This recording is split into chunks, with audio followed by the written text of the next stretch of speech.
Buenas noches a todos ustedes otra vez. Bienvenidos a este pequeño estudio que vamos a compartir. Me siento muy contento siempre de compartir la palabra con todos ustedes. Son un grupo de veras que ya me están cayendo bien. O sea, me da mucho gusto, veo las caras todos, ¿verdad? Muy atentos a la palabra de Dios. Y pues para un maestro siempre es muy bueno que los alumnos puedan tener cara de que están como pollitos, ¿verdad? Recibiendo el alpiste, y ustedes tienen cara de pollitos todos. O sea, se les ve realmente las ganas de oír la palabra, estar ansiosos de conocer, profundizar más que nada la mente inescrutable, insondable del Creador del universo, de nuestro Dios y Padre, del Señor Jesucristo. Bueno, pues como decía Alan, en estos días hemos pasado momentos muy, muy tristes y al mismo tiempo combinados con un gozo inefable y Ujú. glorioso.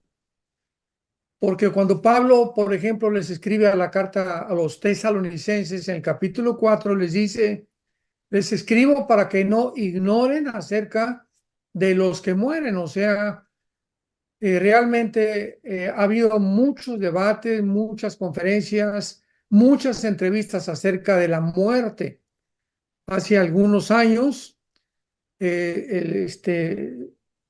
Jacobo Zabludowski me invitó a un programa que era un entrevistador de la televisión muy, muy famoso, judío, por cierto, porque tuvo un programa que se llamó La Muerte y comenzó pues a entrevistar a diferentes personas acerca de qué es la muerte, por qué es la muerte.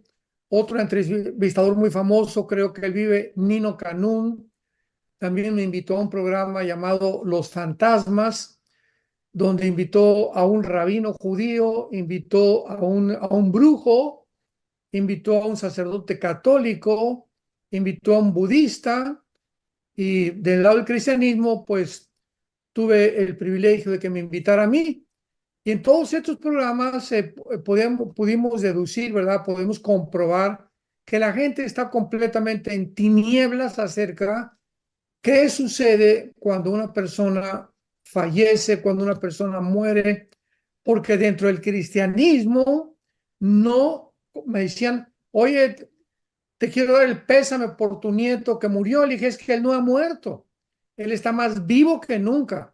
Él simplemente pasó de una dimensión a otra dimensión, está al otro lado de nosotros y podemos nosotros darnos cuenta que ha continuado la vida que tenía aquí de otra forma más gloriosa, donde ya Dios enjugó las lágrimas de todos los que han pasado al otro lado. Y dice la Biblia en uno de los salmos, dichosos los que mueren en el Señor, porque han descansado de sus obras. Bendita es la muerte del que muere en Cristo.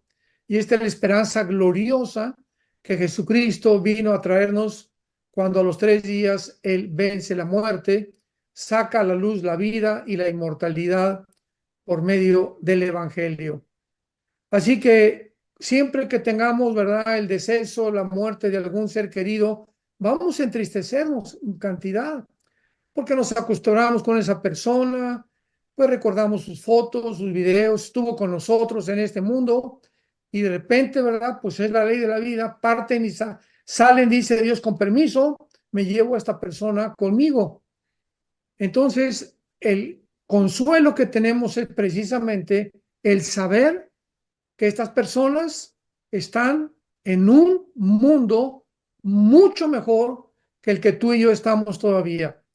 Tú y yo estamos viviendo en un mundo perverso y maligno, un mundo de sombras y de muerte, de tristezas, de dolor, de enfermedades, de hambre, de angustias, de problemas, de cosas que no podemos entender todavía.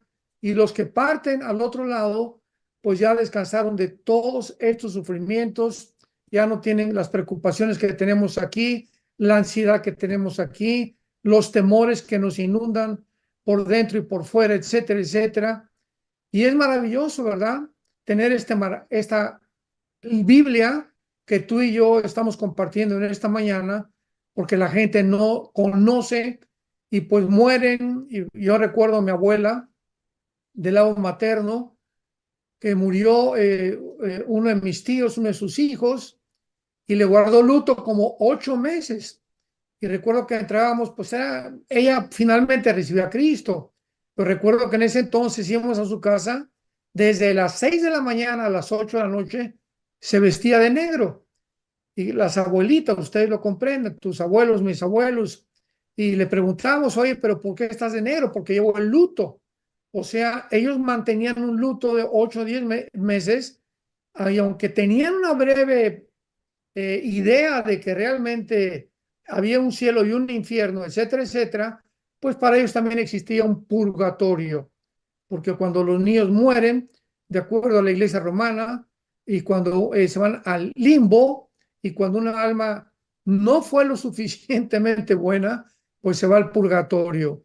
Esa es la Bien. enseñanza de Roma, no sé dónde la sacaron, no sé de cuál de cuál, dónde de cuál fumaron, cómo lo inventaron, pero Roma inventó el limbo para los niños que mueren sin bautizarse y a las almas que tal vez no están tan seguras de que fueron buenas, los mandan al purgatorio y de ahí, cuando hay duda de que una persona está en el cielo, comienzan a hacerle misas, ¿verdad? Para poder sacar su alma del purgatorio más pronto y enviarlas al cielo. Todo esto es paganismo, todo esto son ideas inventadas por los seres humanos, porque de acuerdo a la Biblia no hay más que dos lugares. Cuando tú te mueres y tienes a Cristo, te vas directamente al cielo, y cuando tú no tienes a Cristo, bajas al centro de la tierra, donde todavía se encuentra el infierno. Así Oye, que Juan, sí, y bueno, gracias por esto, lo que estás compartiendo antes de entrar al tema del dilema del sufrimiento, que es el tema que tú has escogido para compartir con nosotros en esta noche. Eh, Aquí entra un poco también el sentimiento, porque algunos piensan que tienen la idea de un Armando Alducin, un gran predicador, un hombre de Dios que no se quiebra ante nada. Y yo vi cómo te quebraste con tu nieto, ¿verdad? Y que la gente pueda saber que cuando fuiste al hospital, unas poquitas horas o minutos quizás después de que Estefano falleció, al primero que vimos fue a ti y a Marta y a Caleb, y no dejaste de llorar, te quebrantaste. Fue muy duro para ti.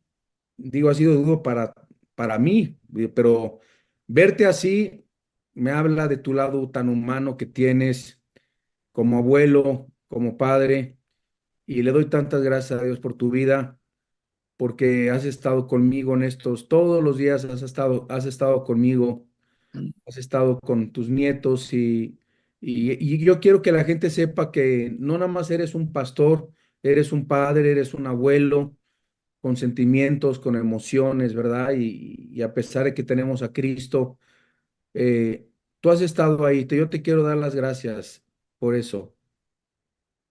gracias, Alan. Pues es que no somos diferentes a ningún ser humano nosotros.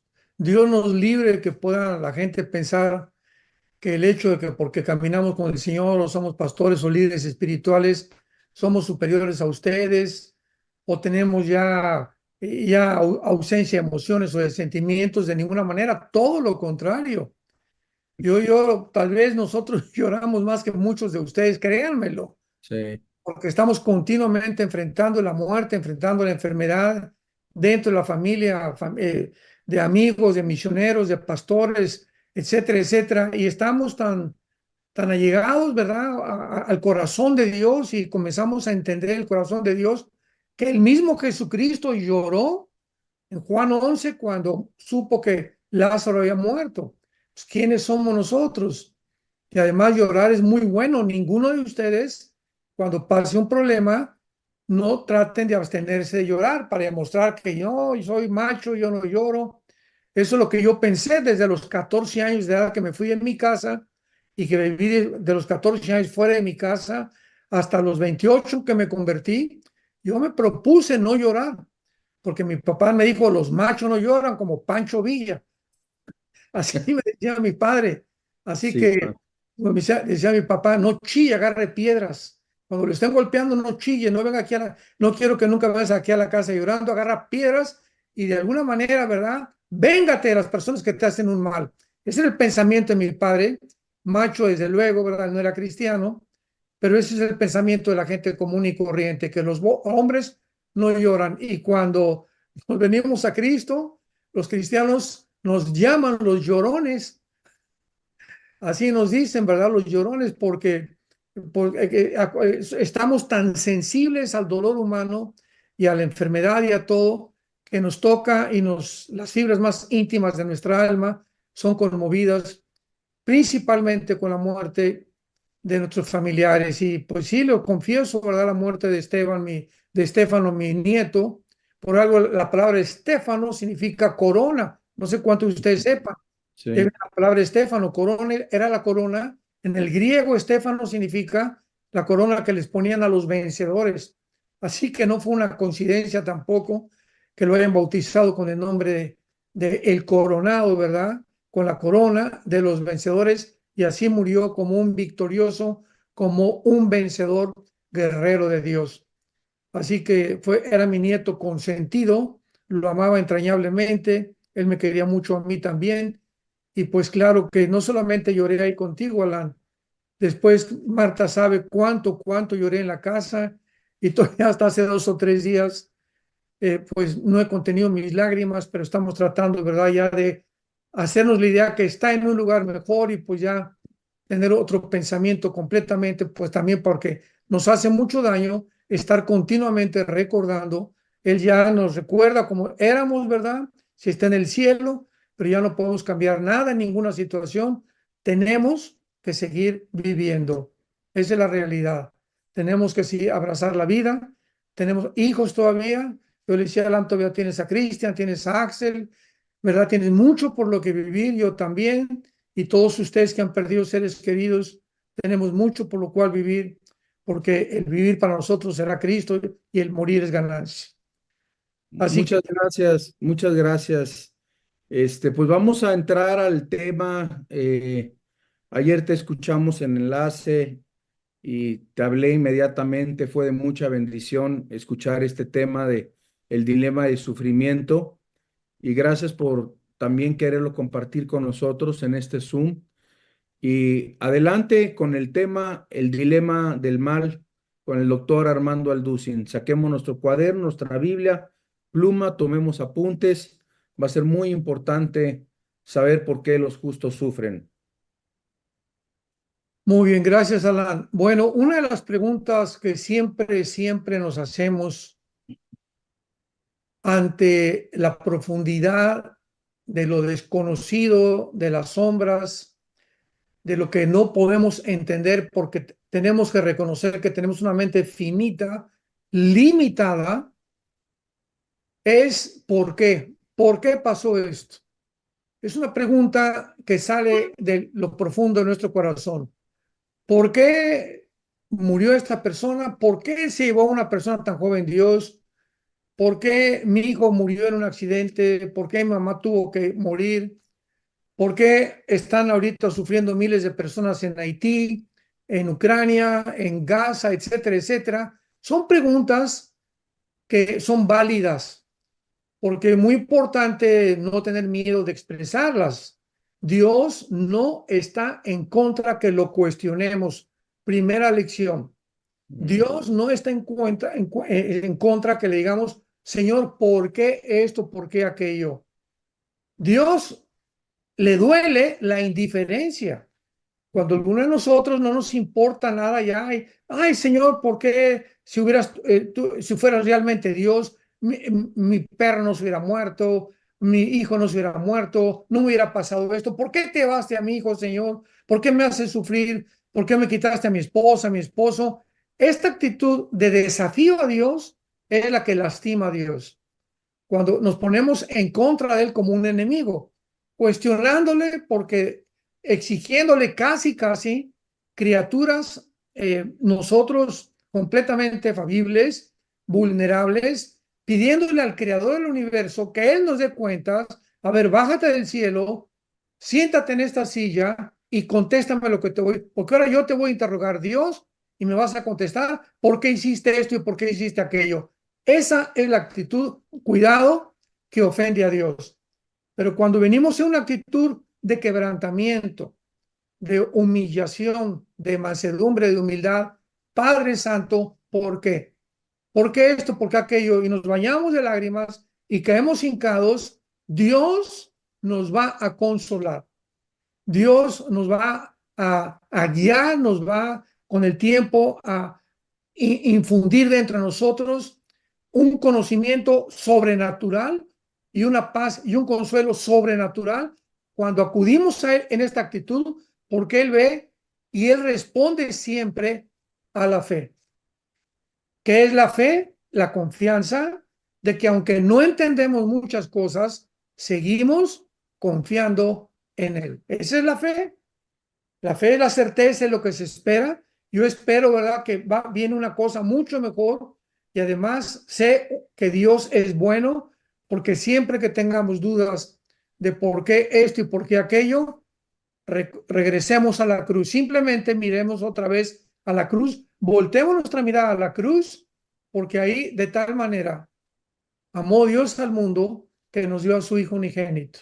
Y la muerte de Cristo, la muerte cruenta, despreciado y desechado entre los hombres, varón de dolores, experimentado en quebranto, ese dolor que Cristo sufrió por ti y por mí, nos habla que lo hizo en un intercambio para que nosotros pudiéramos ser justificados como pecadores y no irnos al infierno. Y el que no escatimó a su Hijo, ¿cómo no nos dará todas las demás cosas? Así que es muy importante comenzar a moderar nuestra mente, a comenzar a edificar nuestro corazón con la palabra de Dios, porque va a ser en la Biblia únicamente, y fuera de la Biblia no hay respuestas donde podemos encontrar el por qué muchas cosas suceden. Muy bien. Ahora, también es muy importante, ¿verdad?, que recordemos que el mismo Jesucristo, Mateo 27, 45 al 46, el mismo Dios en la carne, en esa cruz, en la profundidad del dolor que estaba experimentando, cerca de la hora novena, que son las 3 de la tarde, Cristo duró colgado 3 horas. Entre las 12 y las 3 de la tarde lo crucificaron. De las 9 a las 12 fue el juicio en el pretorio romano de Herodes a Pilato, etcétera, etcétera. Y a las 12 en punto lo colgaron en la cruz y él expiró su alma, su espíritu, a las 3 de la tarde. Minutos antes de que él expirara y muriera, gritó en arameo, porque era el idioma, el arameo es un lenguaje, es una mezcla con hebreo, que cuando estuvieron en el exilio en Babilonia, los judíos regresaron a Israel y comenzaron a hablar arameo, que es realmente las raíces del hebreo. Entonces Jesús hablaba arameo y gritó en arameo, Elí, Elí, lama sabactani, que significa, Dios mío, ¿por qué me has desamparado? Estas palabras de Cristo nos hablan que en ese momento crucial en su vida, cuando el Padre ponía tus pecados y mis pecados sobre su cuerpo, Cristo se sintió con una soledad en la que él no tenía la respuesta. Si no, no le hubiera preguntado a su padre, ¿por qué? ¿Por qué en este momento me has dejado solo? ¿Por qué en este momento siento que ya no estás conmigo? Y la respuesta es verdad, hijo. Algo misterioso pasó entre el cielo y en la tierra, que cuando tus pecados y mis pecados fueron puestos en el cuerpo de Cristo, el Padre se separó del Hijo por su santidad, porque Dios es santo, ningunas tinieblas hay en él, y en ese momento el Hijo tenía él solo separado del Padre que llevar tus pecados y mis pecados. El punto es que el mismo Jesucristo, siendo un hombre perfecto, jamás habiendo cometido pecado, cuestionó a su Padre, por lo que el Padre nos permite que nosotros lo cuestionemos también. ¿Por qué, Señor, me siento tan solo?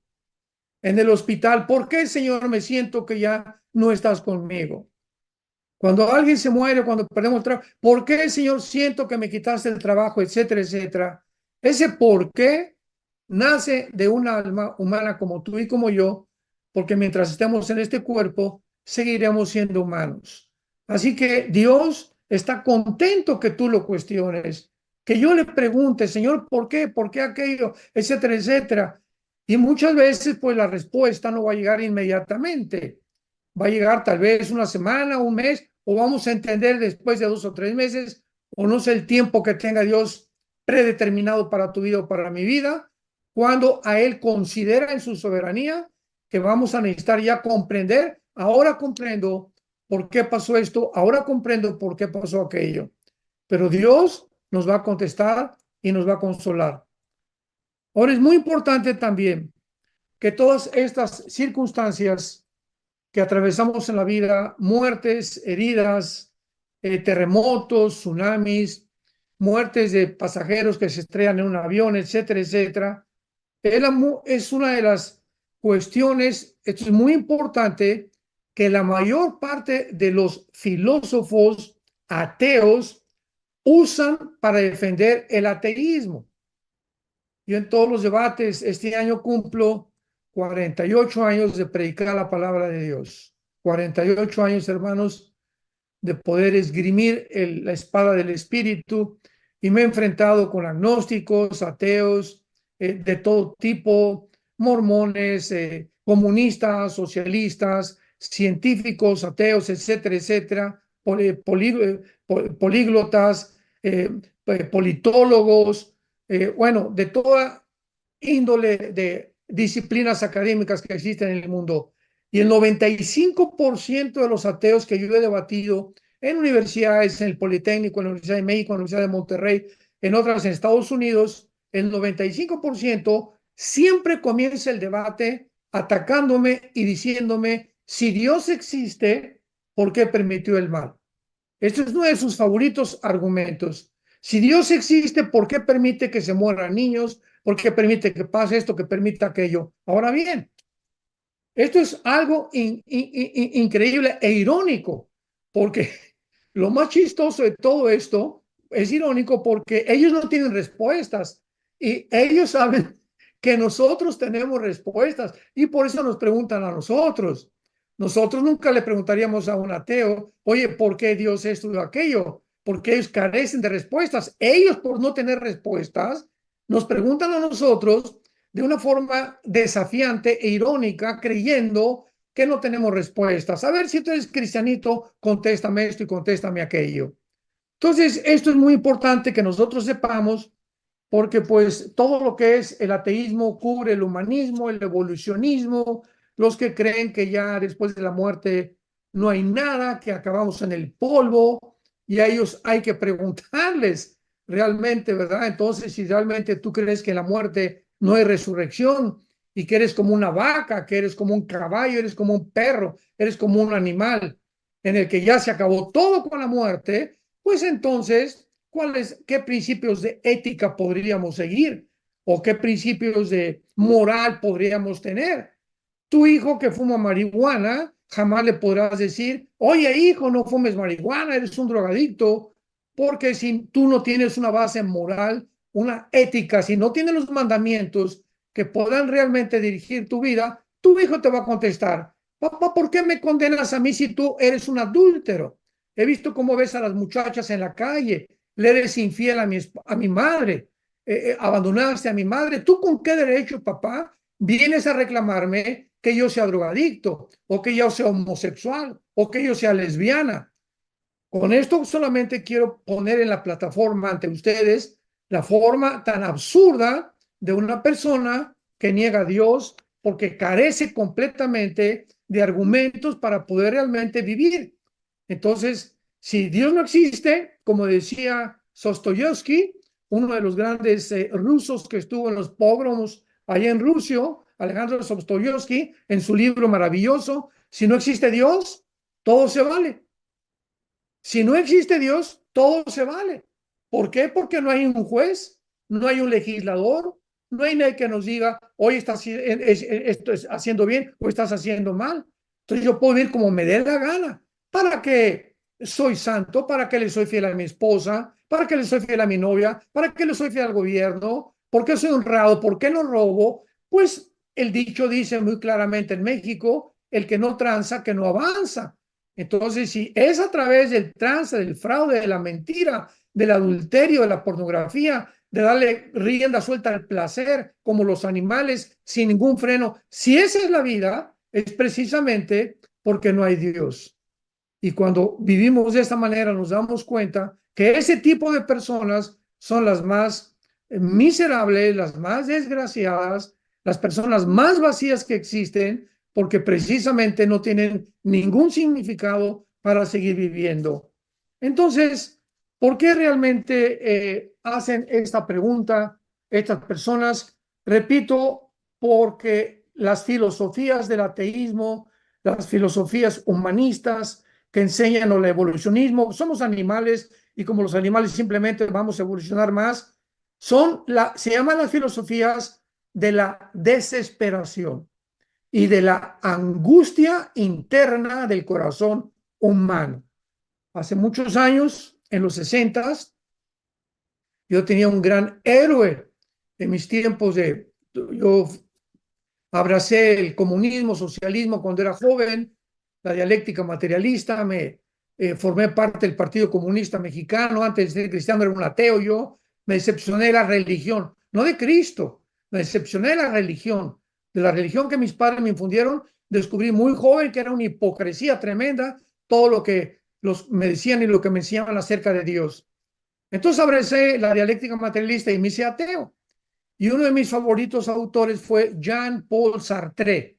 Jean-Paul Sartre, un francés en los 60 que se llamó el padre del existencialismo. Y Sartre escribió un libro que se llama El Muro y otro libro que se llamó La Náusea.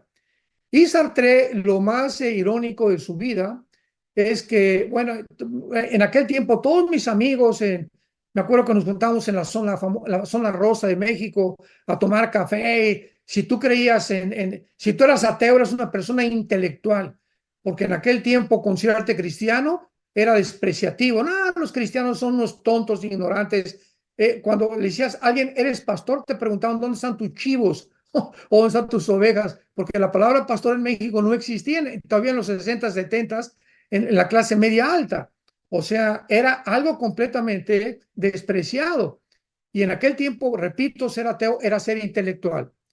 Y Sartre, antes de morir a su hija, le dijo estas palabras: hija, en mi libro de El Muro me di cuenta que describí un muro precisamente porque he llegado a entender antes de morir, y lo lamento, así lo dijo Sartre, lamento que toda mi vida me pasé peleándome con alguien que no existe. Me pasé la vida tratando de convencer a la gente de que Dios no existe. Si no existe, ¿cuál era mi preocupación? ¿Cuál era entonces mi problema? Debía haber dedicado mi vida a cosas más constructivas y más edificantes.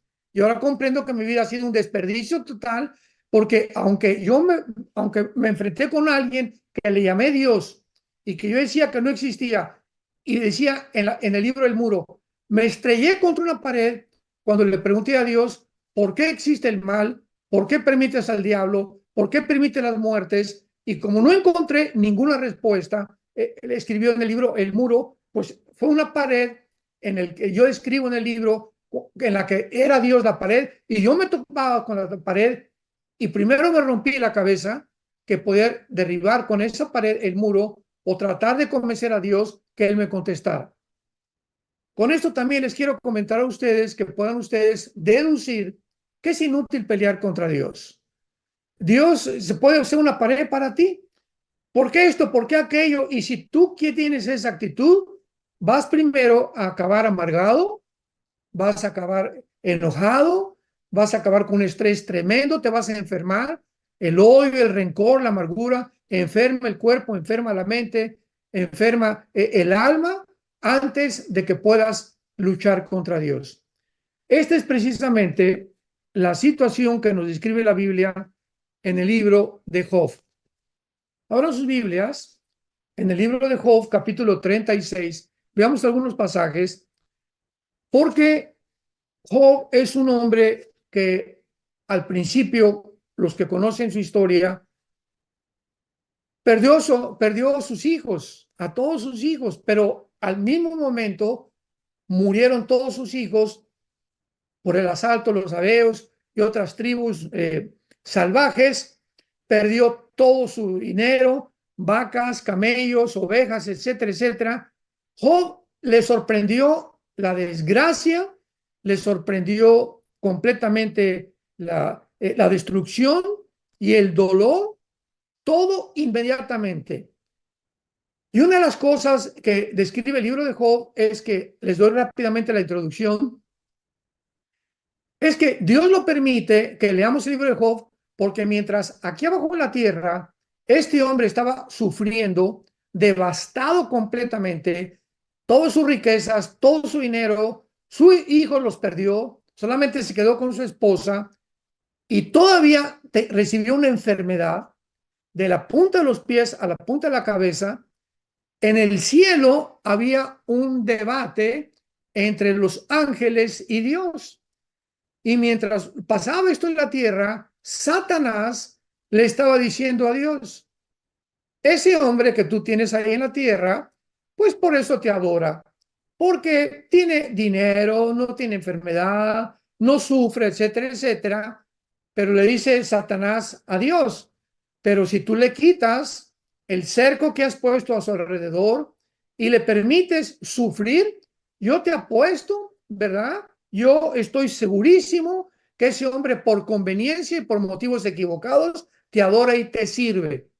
Dios tenía que demostrar con el libro de Job que Satanás es un mentiroso, porque hay mucha gente que sí, esto es verdad, que por conveniencia o motivos, por aquí, por allá, cuando viene la enfermedad o cuando pierde el dinero, Señor, ayúdame, como la lámpara de Aladino, convierten a Dios en un genio de la lámpara, que solamente se acuerdan de Dios cuando les conviene. ¿Existe esta clase de personas? Claro que lo hay, pero cuando somos cristianos, atravesamos el valle de sombra y de muerte y de lágrimas, y como dicen los salmos, las convertimos en un estanque, porque Dios nos consuela. Y este hombre, Job, al perder todas estas cosas, vino la esposa todavía, imaginémonos nada más, vino la señora y le dijo, maldice a Dios. ¿Cómo es posible que no maldigas a Dios? Y Job contesta, ¿verdad? De una forma impresionante al capítulo 2, Dios dio y Dios quitó. Sea el nombre de Dios bendito. Dios nos da nuestros hijos y no son nuestros, son prestados. Y cuando Dios quiere, nos los quita. Dios me da a mi esposa, Dios me da a mi esposo. Todo lo que tenemos viene del cielo. Toda dádiva viene de Dios. Santiago capítulo 1. Y todo regalo precioso viene del cielo. Y Dios en cualquier momento nos lo quita porque nada absolutamente es nuestro en este mundo. No somos dueños de la vida de nadie. Solo Dios puede disponer de la vida de los demás.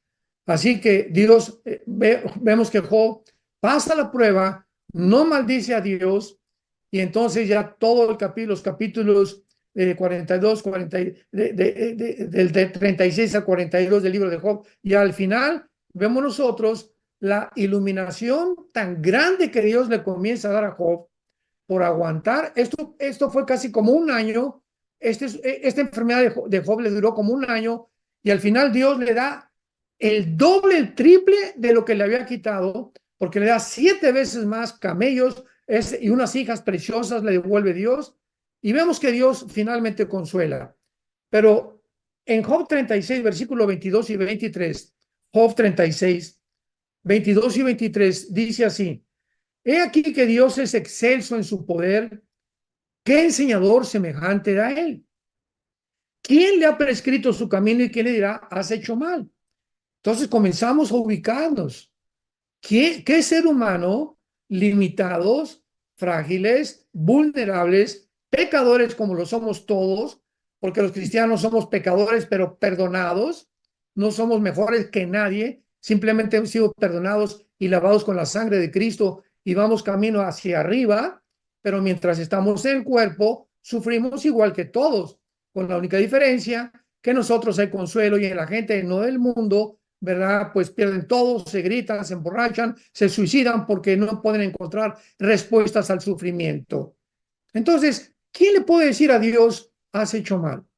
¿Quién podría atreverse y decirle, ¿por qué hiciste esto? ¿Por qué aquello? Muy bien, si Dios nos respondiera, pudiéramos entender muchas cosas. Por ejemplo, miren, tengo unas preguntas que hoy en la mañana, orando al Señor y pensando en este momento que tengo con ustedes, le hice a Dios. Nunca nos hemos preguntado, ¿acaso, si Dios permitió el mal en el mundo, no es porque nos traerá más gloria y gozo al haberlo podido comparar con nuestra vida antigua? O sea, no es verdad que ahora que somos cristianos, podemos comparar nuestra vida actual con lo que teníamos antes de convertirnos. ¿Y qué decimos? Caray, qué contraste. Yo era borracho, parrandero, jugador, blasfemo, etcétera, etcétera. Pero ¿cómo podíamos comparar nuestra vida actual con la vida anterior que teníamos? O sea, ¿cómo podemos comparar el bien con el mal si no conocimos el mal? Entonces, ¿cómo podemos comparar realmente que Dios es bueno si no podemos entender que hay sufrimiento, que hay llanto, que hay lágrimas, etcétera, etcétera? Podríamos preguntarnos también, ¿podríamos disfrutar el mundo venidero a no ser que hubiéramos podido compararlo con el mundo actual donde reina el mal? Por eso dice la Biblia que las cosas de este mundo no son comparables con el reino venidero. Entonces, cuando estemos en el reino con Dios, podemos realmente darnos cuenta que todo lo que sufrimos, que todas las cosas que atravesamos, el valle de sombras y de muertes, enfermedades y todas las cosas que el ser humano está expuesto en esta vida, cuando estemos al otro lado, cuando muramos, será el día más glorioso de toda la vida. Ese como la mariposa rompe el cocuyo y en ese momento el gusano le brotan alas. Cuando muramos es el tiempo de nuestra verdadera vida, la libertad. Y es cuando allá, en el otro lado, todo lo que pasamos, repito, ya sean que sufriste 10 años o 20 años o en los campos de concentración 4 o 5 años, no se van a comparar más que como si hubieran pasado una mala noche en un hotel. Así se podría yo decir que se puede comparar todo comparado con la eternidad. O sea, vamos a olvidarnos de todo, es como si nunca hubiera existido.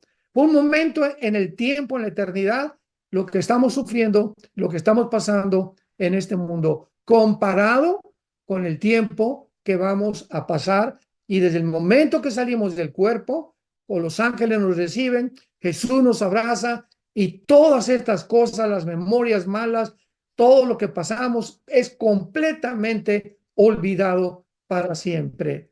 Gloria al Señor Jesucristo, que dio su vida por nosotros en esa cruz. Ahora veamos también en el libro de Job, capítulo 37, uno de los problemas por los cuales Job durante todos estos capítulos no entendió por qué Dios le permitió quitar sus hijos, sufrir la enfermedad que atravesó. Y dice en capítulo 37, versículo 19, muéstranos qué le hemos de decir, porque nosotros no podemos ordenar las ideas a causa de las tinieblas. Por más que el hombre razone, versículo 20, quedará como abismado. Nuestra mente, santos de Dios, todavía en nuestra mente hay muchísima oscuridad. Hay muchísimas cosas que no podemos entender. Todavía nuestra mente, por el pecado, tiene demasiadas tinieblas. Entonces, por más que, como dice aquí Job, por más que queramos ordenar y tratar de razonar y de entender, no lo vamos a poder hacer. ¿Por qué? Porque nuestra mente es limitada y no podemos, con los pensamientos de Dios, que son mucho más altos que los nuestros, poder entender por qué esto y por qué aquello, a menos que vengamos, caigamos de rodillas, nos humillemos, podamos llorar delante de Dios y con el tiempo Dios nos va a ir guiando y nos va a ir mostrando por qué hizo lo que él hizo.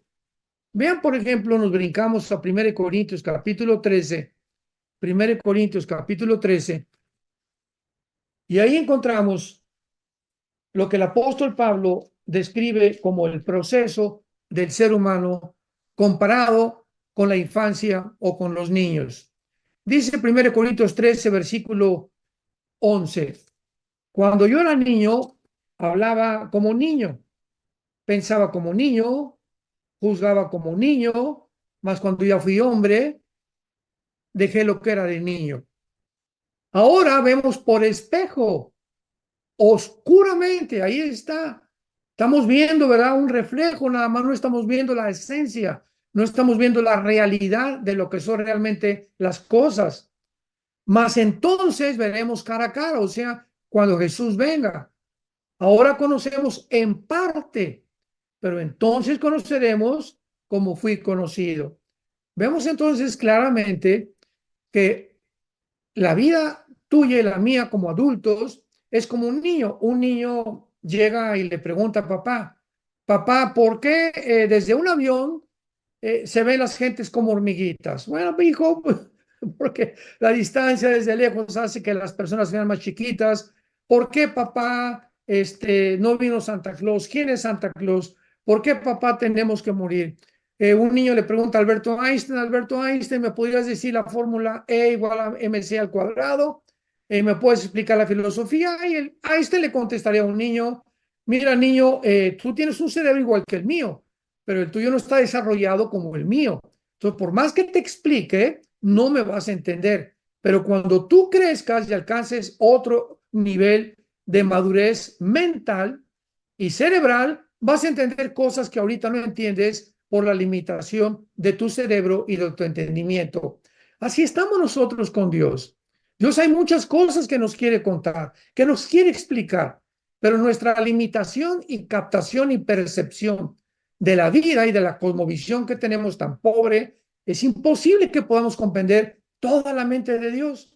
Pero como los niños, ellos siguen confiando, siguen comiendo, van a la escuela, van creciendo, ¿verdad? Y por ejemplo, un niño de 5 o 6 años, no, pues ya, como no hay respuestas, me voy a matar. O como no hay respuestas en la vida, yo ya no creo en Dios. Espérame tantito, ¿no? Eres un niño, eres un chamaco, no seas menso, ¿verdad? Y tienes que entender que tienes que crecer para poder entender cosas que vas a entender de adulto.